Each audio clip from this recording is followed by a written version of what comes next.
bobo ne haka zo ka rawo ge Allah na rawo ka buwa bane to shi zakin nan da an ka sai muku wai shi zaki kakana kari ne shi ko kai wani ki gamma ne zaki kari na shi ba ta alƙura ba amma dai kari ne bai sai nan bare ko injo kai na koyi na ku bai kari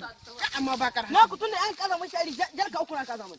bakar hankali kace zakin ku hana mu to zakin mu ka zuba ganin amma lalle ba ka rawo ta gura ni lema maka kashi ba wani aiki wallahi ina shafa ne ni ga lema maka ni ga kai ka san gidan malam tuku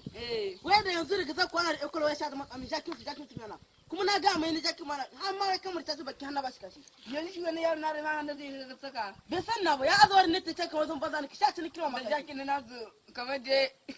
jakin nasu kamar jaka an ka gane shi jaki kure ba bakari da kunne ne fale fale yawon da sai biskanci sha ni kira maka shi ne ka tare da mamin a burga gaskiya ka wallahi na kira ma bari kashin nan ta buro ba wani yaron ce zai ma buro ba mun ka bar mun ga cikin daji mu kullum sai mun abin gashi da ƙarhe muna zan kwa daji muna fafatu wai kai zaka zuba ka kilma min gashi yau ta buro ba nan da jakin kuma kamar da mai fa ina kuma buro ba to wallahi yau ni wallahi ni ga maganin ka yau ni yau ni in ba ta buro ba guda gobe ni yau kawai a kilma min gashi saboda jakin mu a kilma min gashi ni ina yarda ni kun yarda na kuta ni ka san dai bayyana ni kuta bayyana ni saboda yaki kuma yaron gama ka rawo yau sannan kuma yau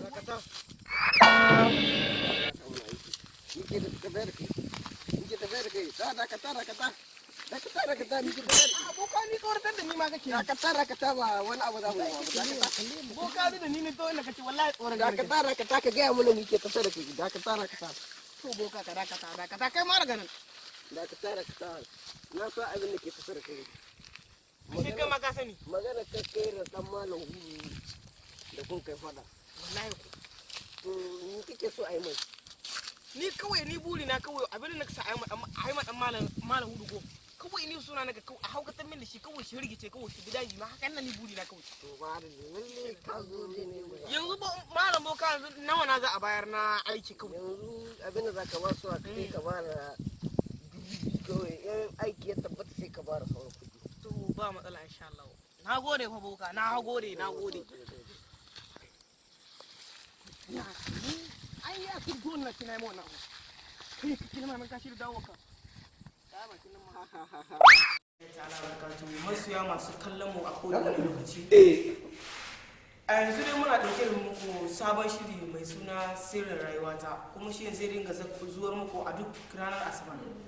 insha Allah ku kasance da mu a karfe 8 ta ranar asabar zamu dinga sako muku shirin sirrin rayuwata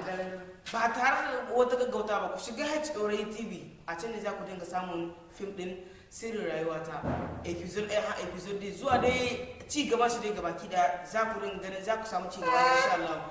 mun gode da kallon mu da kuke sannan masoya kar ku manta da subscribe